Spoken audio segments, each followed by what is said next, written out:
Gulf War in 1991 brought together the military might of many nations.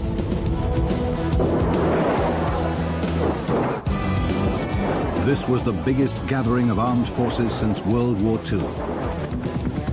On the ground,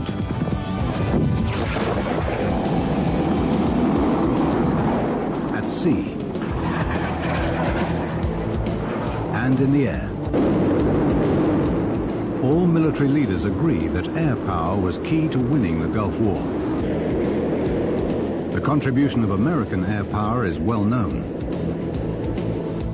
The role of the Royal Saudi Air Force was hardly reported, yet only the Americans flew more missions.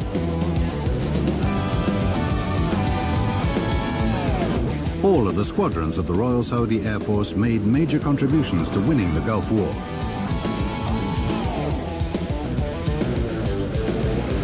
One of those squadrons was the 7th.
The weather during the Gulf War was awful.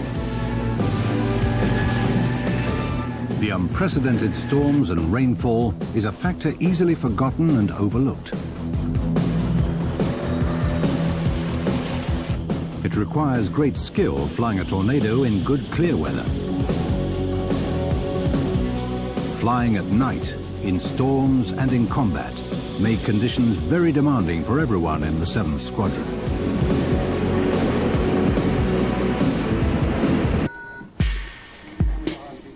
To win in combat during war takes time and careful preparation.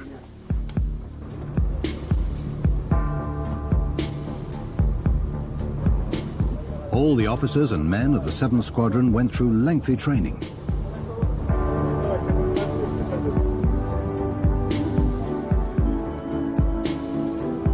The highest level of physical and mental effort was required from everyone to make 7th Squadron combat ready.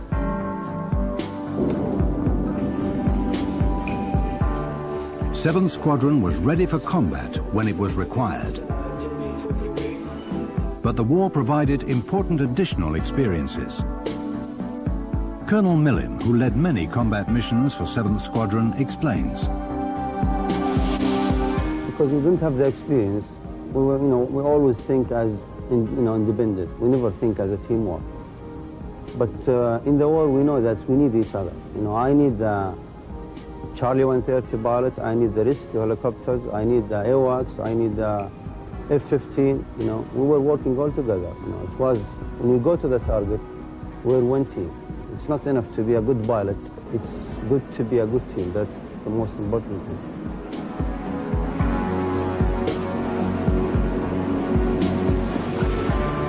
Teamwork, training, and great skill are required for air-to-air refueling.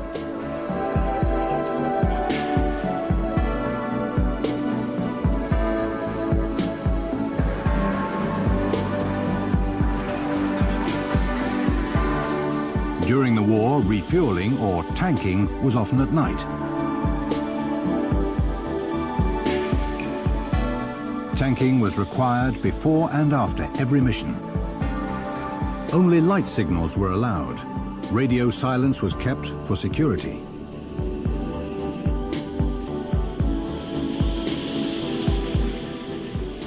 Teamwork with the ground crews was critical.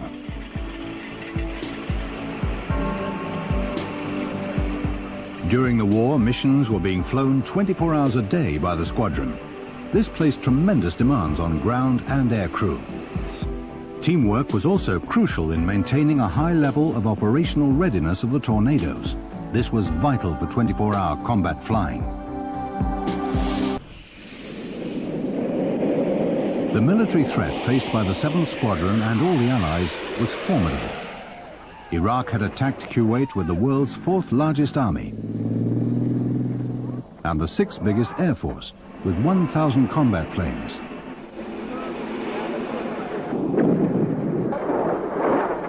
There was a real threat from Iraq's arsenal of chemical weapons.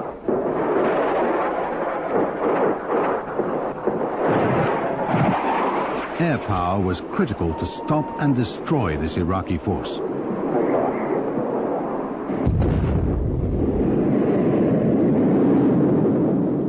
A key part in winning that objective was played by the 7th Squadron with their Tornadoes.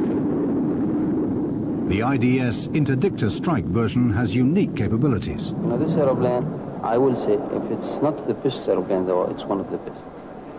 Because, you know, there is no other aeroplane in the whole world that could fly 200 feet in a dusty weather, thunderstorms, night.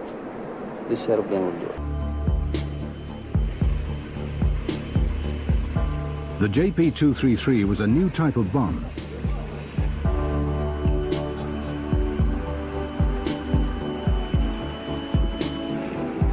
No pilots of any air force in the war had direct experience of delivery.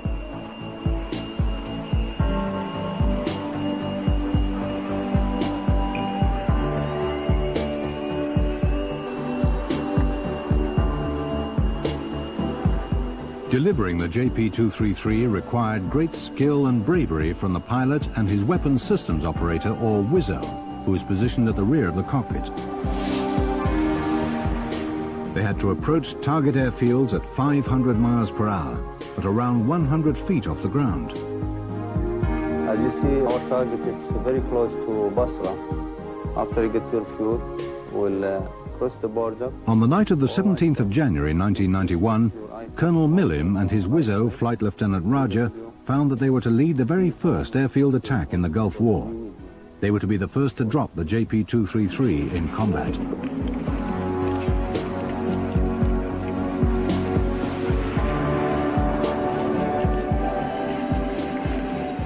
When we received the call, we never thought, you know, it's going to be the real one. But we have the feeling we should be ready for anything.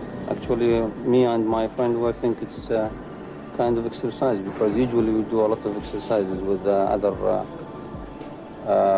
forces. And when we received the call, we just take it as serious as possible. And we walk to the airplane to fly the mission, and we never know it's a real one until we see we are crossing the border.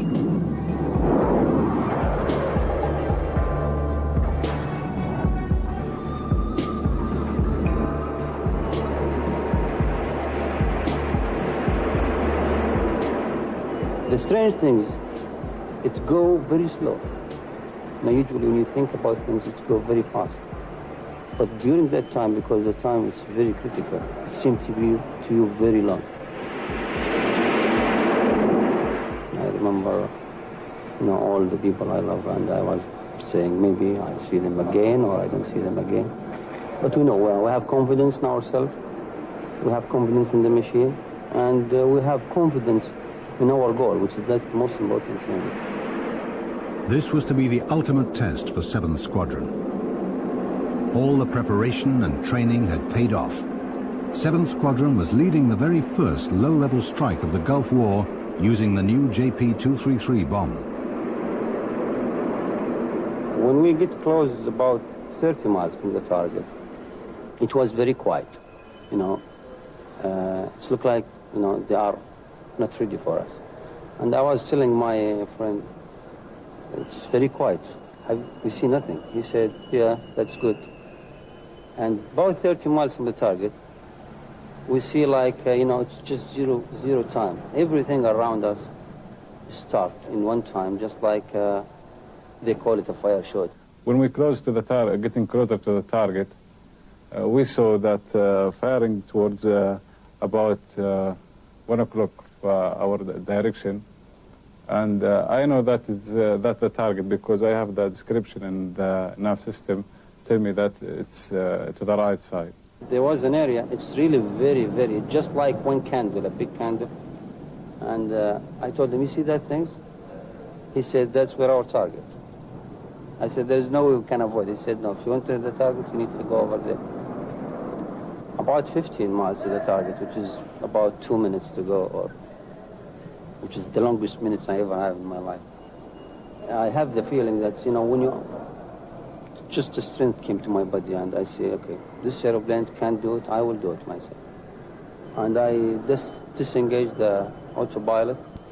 We were flying 200 feet. I push it to about 100 feet. You know, like raining, you know, when it's, but the rain has come from one direction, but that's come from all the directions.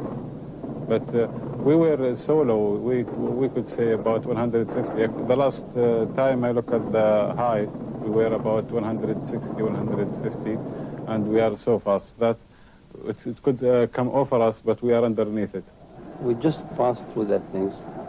We are waiting for things to finish, you know, not to hit the target. We are hitting the target, we are sure, but we're waiting that something will explode and we'll be in it. And a few seconds later, the carrier of the weapons, it just fall down. And I'm the first one who ever shot the JB-233. The attack was the first of many that quickly grounded the Iraqi Air Force. The impact on their airfields was devastating, as the chairman of the U.S. Joint Chiefs of Staff, Colin Powell, explained.